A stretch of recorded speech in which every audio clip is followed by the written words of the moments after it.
शिव गंगे रुद्रा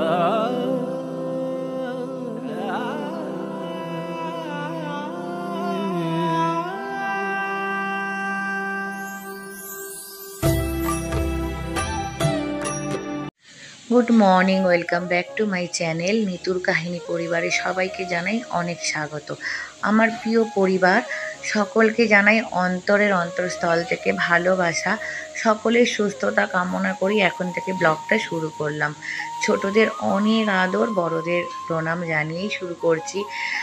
सबाई भालो नेই ताও जानी, कारण अनेक জায়গায় झड़ बृष्टि হচ্ছে, তাতে অনেকেই অসুবিধার মধ্যে আছো। তাও সকলে সুস্থতা কামনা করছি, যেন সবাই সাবধানে থেকো, ভালো থেকো। আর বাবু চা বানাচ্ছিল আজকে দেখলেই। আমি যেহেতু দাদা ভাইয়ের দিকটায় গিয়েছিলাম বলে ওই সময় জল দিয়ে দাদা ভাইকে বাথরুমে নিয়ে গেছিলাম, বাবু চা বানাচ্ছিল। আজকে চা অনেকটাই হয়েছে, তার একটাই কারণ আমাদের বাড়িতে মেম্বার আবার বাড়লো বলতে আমার ভাইজি আবার আসছে। তা ছাতুর গ্লাসটাও দেখো 3টে। চৈতালি সকালে এসেছিল একবার চা খেয়ে, আর বান্টিকে তো চান পটি করালে দুজন দরকার পড়ে, তোমরা সবাই জানো, আমি বলেছি। ও এসেছিল, বান্টিকে চান করালো, তারপর ও চলে গেছে। আর এই যে আমার ভাইজি, আমার ভিডিওর প্রথম দিকে তোমরা অনেকেই দেখে থাকবে, তা মাঝখানে আসা বারণ ছিল ওর, আসেনি, আবার আসছে। তা আমাদের বাড়িটা পরিপূর্ণ হয়েছে, আমার মেয়েটা আসছে আবার আমার কাছে, সেই কারণেই। বাবু পড়তে বসেছিল একটু, বান্টিকে এখানে ছাতু খাওয়াতে বসলাম। আর বান্টি একটু বড্ড নড়ে যায় তো, ছাতু এমনি গ্লাসে করে খাওয়ালে পড়ে যায়, তাই এইভাবেই ও কিন্তু চা ছাতু এইভাবেই ধরলে ওর খেতে একটু সুবিধা হয়। সেই কারণেই দেখবে চাও আমরা কিন্তু এইভাবেই ওকে খাওয়াই। যদি গ্লাসে নিয়ে খাওয়াই ও এদিক ওদিক একটু নড়ে তো, তাই না পড়ে যায়। আর বলো তোমরা সবাই কেমন আছো? আমি নেই, সবাইকে জিজ্ঞেস করতে হয়, তুমি ভালো নেই না, সবাইকে বলো তোমরা কেমন আছো। তোমরা কেমন আছো? আর বলো আমাদের এখানে ঝড় বৃষ্টি আসছে। আমাদের এখানে ঝড় বৃষ্টি আসছে। আচ্ছা, ওই জন্য আমি বাড়ি চলে এসেছি, মামা বাড়ি থেকে। ওই জন্য মামা বাড়ি থেকে চলে এসেছো, তাই তো? আচ্ছা, তো সবাইকে একটু হাতটা তুলে দেখিয়ে দাও, হাত তুলে দেখাও। এই তো নাও, বলো হাতের ব্যায়াম করেছি বলে দাও। হাতের ব্যায়াম করেছি। চলো, গুড বয়। ছাতু খেয়ে নিয়েছে পেট ভরে, আর কিছু খাবে না? আচ্ছা, আজকে খাওয়া বদলে আর ভাত করে আর কিছু রান্না করব না। আর মাছের কি রান্না করব বলো? ঝোল নয়, কাই না, তাহলে মাছের কি ঝোল নাকি মাছের ঝাল? ঝাল কি করে মাছের ঝাল করে আমি জানি না,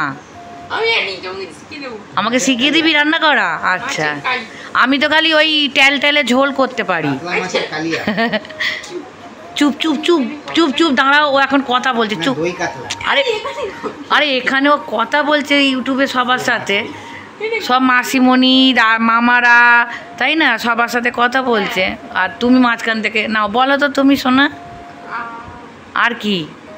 পড়াই হচ্ছে না। ও পড়াই হচ্ছে না, মামা বাড়ি চলে গেছে, ওর পড়াই হচ্ছে না কতদিন। আচ্ছা, আজকে পড়তে বসাবো। আর মুখটা ওরম করছো কেন? দুপুরের মেনুতে তাহলে মাছের ছাল, ঝাল না ছাল? আচ্ছা, কি করে বানাবো, কি কি দেবো বল? আচ্ছা, একটু একটু করে কি দেবো? আচ্ছা আচ্ছা সরি, মশলা না। বান্টি কিন্তু আমরা কথা কিন্তু পরিষ্কার বলছে আগের থেকে। তা তুমি চুপ করো, বলো। ও তো বলছে, বলো বলো। আচ্ছা, হাসাচ্ছিস? আচ্ছা, ও কপিরাইট পড়ে গেল তোদের জন্য, তোরা হাসালি। কপিরাইট পড়েনি বাবা, ও কপিরাইট আমি তুলে দেবো। কপিরাইট পড়ে যাচ্ছে, বোনকে বলে দে। আচ্ছা ঠিক আছে, আমি তাহলে মাছের ঝাল আর আমের চাটনি। ও কাটবো, কেটে নতুন করে শুট হবে না। এও চলে এলো, কপিরাইটও পড়ে গেল। এও চলে এলো, আর এখানে এই যে কপিরাইটও পড়ে গেল ভিডিওর মধ্যে। ছেড়ে দিয়ে চলে আসবে। এদিকে এই যে ইকো গাড়িটা বার করো, মনটাকে ছেড়ে দিয়ে চলে আসবি। চলো চলো চলো চলো, ইকো গাড়িটা বার করো। এই যে আমাদের বাড়িতে সব সময় আগে এরকম লড়াই যুদ্ধ হতো, মেয়েটা আসতো না। এই যে হাত দাও, হাত দাও। সত্যি বলছি। হাত দাও। মা তাহলে চলে যাচ্ছি, হ্যাঁ? আমের চাটনি খাবি তো? ওরে বাবা, ঝড় উঠেছে, ঝড় উঠেছে।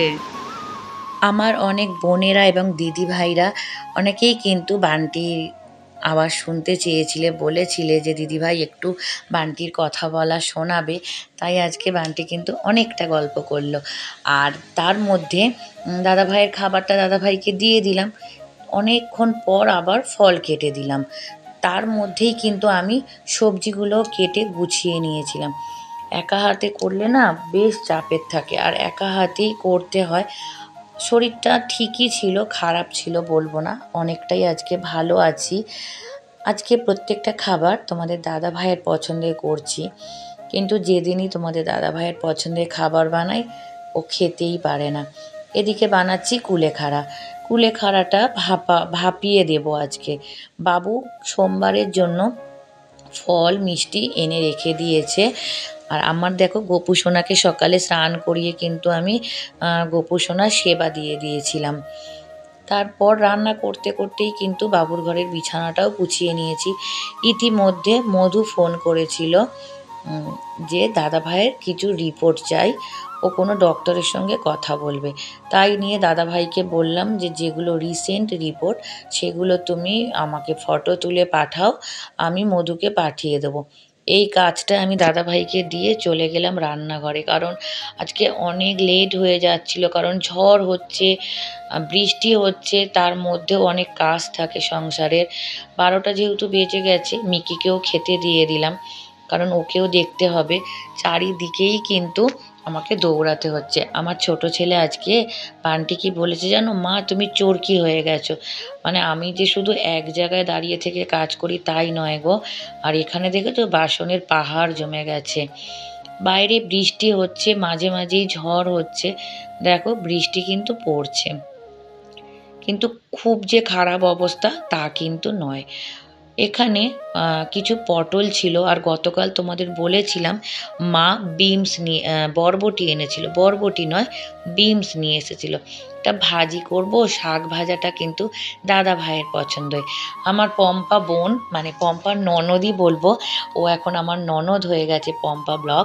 তা ও বলেছিল দিদিভাই দাদাভাই যখন শাক ভাজা খেতে চেয়েছে তুমি একদিন দাদাভাইকে বানিয়ে দেবে। তা আজকে কিন্তু শাক ভাজাই বানিয়েছি। আর এখানে বাবু চান করে উঠে ও ঠাকুরটা আবার সেবা দিয়ে নিচ্ছে। আর দেখো এটা কিন্তু সাদা নোটে, আর আজকে কিন্তু খুব সুন্দর করে কেটেছি আমি, মানে একদম ঘন ঘন করে। এইভাবেই কিন্তু তোমাদের দাদাভাই পছন্দ করে, কিন্তু খেতে পারেনি। যেদিনই বললাম দাদাভাইয়ের পছন্দের রান্না করি খেতেই পারে না। আর আমের চাটনি, এর আগের দিন বলেছিলাম যে আমের চাটনি খেতে চেয়েছিল। হ্যাঁ, আমের চাটনিটা কিন্তু তৃপ্তি করে খেয়েছে। চলো কি কি রান্না করেছি একটু শেয়ার করে নিই। এখানে ভাত আর পটলের ওই ভাজিটা বানিয়েছি, আর শাক ভাজা, এই যে শাক ভাজা, মাছের ঝাল। প্রত্যেকটা রান্নাই কিন্তু আজকে ভালো হয়েছিল। আর বাপের বাড়ি থেকে পাঠিয়েছিল খাসির মাংস আর চাটনি এখানে। কিন্তু চৈতালি তো খাসির মাংস খেয়েছিল, ওর নাকি তৃপ্তি করে খেতেই পারেনি। ও আমার হাতে না খেলেও তৃপ্তি হয় না। সন্ধেবেলায় এসে তৃপ্তি করে ভাত খেয়ে গেছে, বলছে তোমার হাতে না ভাত মানে রান্না খেলে ভালোই লাগে না। 2:30 বেজে গেছে, দাদাভাই ঘুমোচ্ছে, ডাকতেও পারি না, সারা রাত যেহেতু ঘুমোয় না। আর এবার এখানে দেখো বেসিনে আমার পাহাড়টাকে এখন পরিষ্কার করতে হবে, তাই চলে এলাম রান্নাঘরে। জানো এই সংসার জীবনে একটা জিনিস বুঝেছি, যে সংসারে দুঃখ কষ্ট অপমান অনেক কিছু সহ্য করেও আমাদের মেয়েদের কিন্তু সংসারটাকে আগলে রাখতে হয়। আরও একটা জিনিস কি বুঝেছি, সংসার করতে এসে স্বামী কিন্তু আমাদের কাছে অমূল্য। স্বামীকে ভালো রাখা সুস্থ রাখা আমাদেরই কিন্তু দায়িত্ব।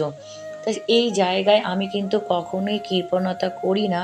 আমার সংসার, সন্তান, আমার বাবার বাড়ি বলো, সবাইকে কিন্তু আমি আগলে নিয়েই আমি চলতে চেষ্টা করি।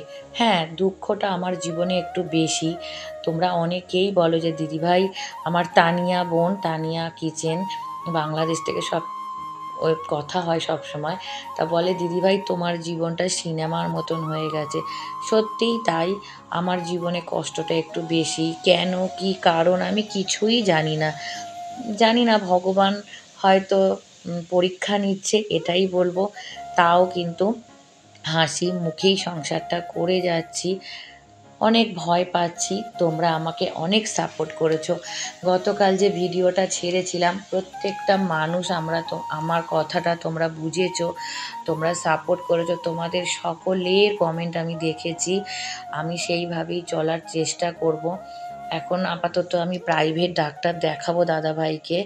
তারপর আমি প্রথমেই বলেছি যে অর্থ আমার কাছে নেই, যে আমি বাইরে নিয়ে যেতে পারবো না। ছোট ছেলেকে আমি বাইরে ট্রিটমেন্ট করিয়েছি, কিন্তু স্বামীর বেলায় আমি পারছি না। আমার ভয়ও আছে বলতে পারো, যে আমি কিছু ভুল করে ফেলবো না তো, ভুল ডিসিশান নিয়ে ফেলবো না তো, আমি একটু ভয়ও পাচ্ছি। হ্যাঁ, আর একটা কথা বলি, আমার অর্পিতা বোন, অর্পিতা সন্তোষ ব্লগ বোন বলেছে দিদি তুমি ঠান্ডা লাগালে কেন, প্রেশারটা কমে গেছে বুঝতে পারছি। তা বোন, এই কারণে, এই যে রান্নাঘরে এতক্ষণ আমাকে ধোয়া মোছা করতে হয়, এটা কিন্তু আমার গায়ে জল বসে যায়, ঠান্ডাটা লেগে যায়। আর আগামীকাল সোমবার, রোববার আমার মানে অনেক কাজের প্রেশার পড়ে, পুরো রান্নাঘরটা আমাকে ধোয়াধুয়ি করতে হয়, কারণ সোমবার সবাই আমরা নিরামিষ খাই। আর সেই কারণেই সারাদিনে যা কাজকর্ম, ঝড় বৃষ্টি সবটাই তোমাদের সাথে শেয়ার করলাম। এখনও কিন্তু খুব পরিমাণ আমাদের এখানে ঝড় হচ্ছে, বৃষ্টিও হচ্ছে আমি ভয়েসটা যখন দিচ্ছি। আর এতটুকুই বলবো, দুঃখ কষ্ট অনেক কিছুই আছে সংসারে, এগুলোকে সামলে নিয়েই এগিয়ে চলার চেষ্টা করব। আমার অনেক বোনেরা এবং দিদিরা আমার সাথে যোগাযোগ করতে চাইছে, দাদা ভাইরাও আছে। সবাইকে একটা কথাই বলবো, আমার ইনস্টাগ্রাম লিংক দেওয়া আছে, ফেসবুকে লিংক দেওয়া আছে, তাও আমি ডেসক্রিপশানে দিয়ে দিই। তোমরা কিন্তু সেখানে আসতে পারো। মেসেঞ্জারে অনেকেই এসে আমার সঙ্গে কথা বলে, তা তোমরাও আসো, নিশ্চয়ই কথা বলবো। আমিও চাই তোমাদের সকলের সঙ্গে কথা বলতে। আর চলো, এতক্ষণ আমার সঙ্গে থাকার জন্য তোমাদেরকে অনেক অনেক ভালোবাসা জানাই। সবাই সাবধানে থেকো, সুস্থ থেকো। আবার দেখা হবে পরের একটা ব্লগে।